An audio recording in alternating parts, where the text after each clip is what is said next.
श्री शिवाय नमस्तुभ्यम। कभी आपने सोचा है, एक माँ जब चुपचाप व्रत रखती है, देवी की पूजा करती है, तो क्या सिर्फ वह परंपरा निभा रही होती है? नहीं, वह रक्षा कवच बुन रही होती है, अपने बच्चों, पति और पूरे परिवार के लिए।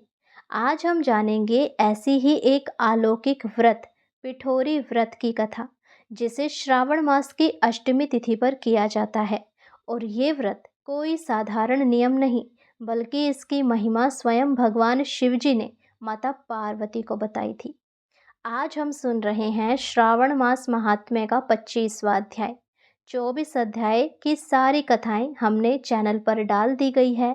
अब श्रावण मास के कुछ ही दिन शेष रह गए हैं। आप इन कथाओं को सुनकर भगवान शिव और माता पार्वती की कृपा अवश्य प्राप्त करें। अब सुनिए आज की कथा। और आज की कथा सुनने के लिए आइए मेरे साथ कैलाश पर्वत पर चलिए।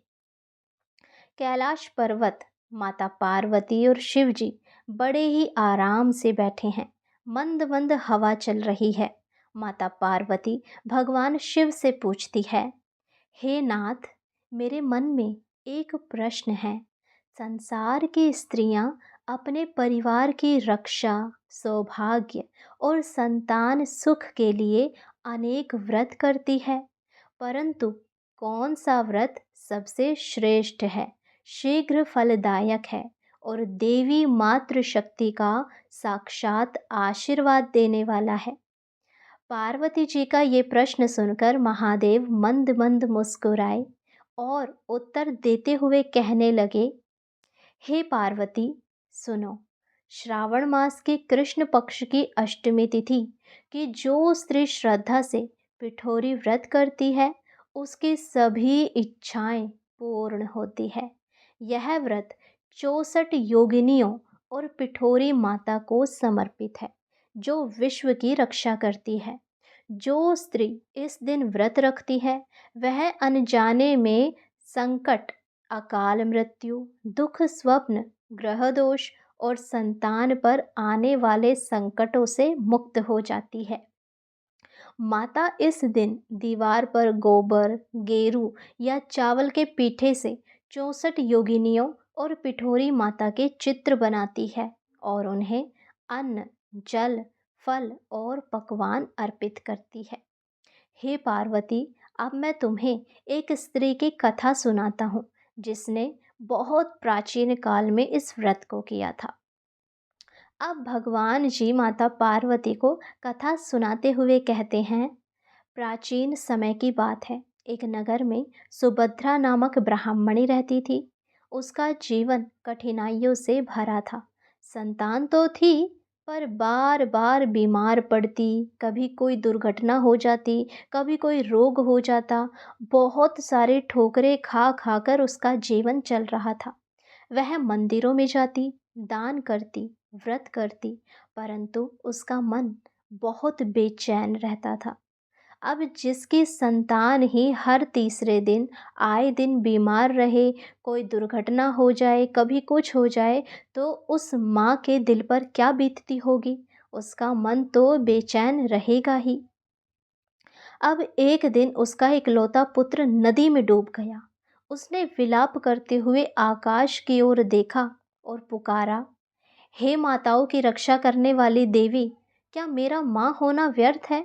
क्या मेरी पुकार तुम नहीं सुन रही? उस रात उसे स्वप्न में एक वृद्धा स्त्री मिली, जिनके नेत्रों से प्रकाश निकल रहा था। वो वृद्धा बोली, बेटी, तूने जीवन में बहुत कुछ किया, पर पिठोरी माता का व्रत नहीं किया। वे ही हैं जो पुत्र की रक्षा करती है, ग्रह दोष नष्ट करती है, और श्रावण की अष्टमी को उनका व्रत कर और विश्वास रख, सब अच्छा होगा। सुबह होते ही सुभद्रा ने निर्णय लिया कि श्रावण अष्टमी को उसने विधि पूर्वक व्रत करना ही करना है। अब जब श्रावण की अष्टमी आई, तो उसने विधि पूर्वक दीवार पर पिठोरी माता के चित्र, 64 योगिनियाँ और शुद्ध सात्विक पकवानों का भोग अर्पित किया। पूजा करते समय उसने आंखें बंद करके प्रार्थना की। वह बोली, हे माता, मुझसे जो कोई भूल चूक हुई उसे क्षमा करो। मेरे पुत्र की रक्षा करो माँ। उसकी प्रार्थना में ऐसी करुणा थी कि जैसे साक्षात मातृ शक्ति उसकी पुकार सुन रही हो। अगले दिन अगले दिन हुआ चमत्कार। नदी किनारे एक व्यक्ति एक बालक को बचाकर घर लेकर आया। वह सुभद्रा का ही पुत्र था, जीवित और सुरक्षित। पूरा नगर हतप्रभ था और सुभद्रा ने पिठोरी माता का व्रत अपने जीवन का सबसे बड़ा सत्य मान लिया।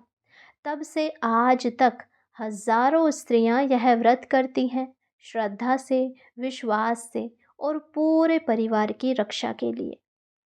तो ये थी पिठोरी माता की व्रत कथा। आशा करती हूँ आपको ये कथा अच्छी लगी हो। श्रावण कृष्ण अष्टमी को इस व्रत को किया जाता है और इस व्रत की विधि है कि आप सुबह प्रातःकाल उठकर स्नान करें, व्रत का संकल्प लें, दीवार पर 64 योगिनियों और पिठोरी माता के चित्र बनाएं, पूजा में फल, पकवान, चढ़ा, गुड़, अक्षत, रोली, दीप आदि चढ़ाएं, कथा सुने एवं पढ़ें। कथा अवश्य सुननी चाहिए, चाहे व्रत हो या ना हो। व्रत के बाद ब्राह्मणों या सुहागिनों को दान दें।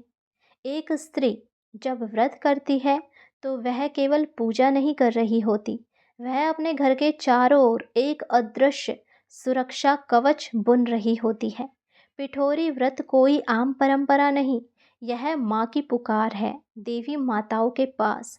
यह श्रद्धा है, समर्पण है और आशीर्वादों का आकाश है। इस श्रावण अष्टमी आइए पिठोरी माता का व्रत करें और अपने परिवार के लिए सुख, रक्षा और शांति मांगे।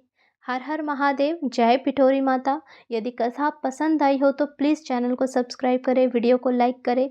हमारे चैनल पर पुत्रदा एकादशी की व्रत कथा भी डाली जा चुकी है, आप उस कथा को भी सुने। यदि किसी को संतान दुख है, यदि कोई निसंतान है तो उसे इस पुत्रदा एकादशी की कथा को अवश्य सुनना चाहिए। आपको वो कथा चैनल पर ही मिल जाएगी।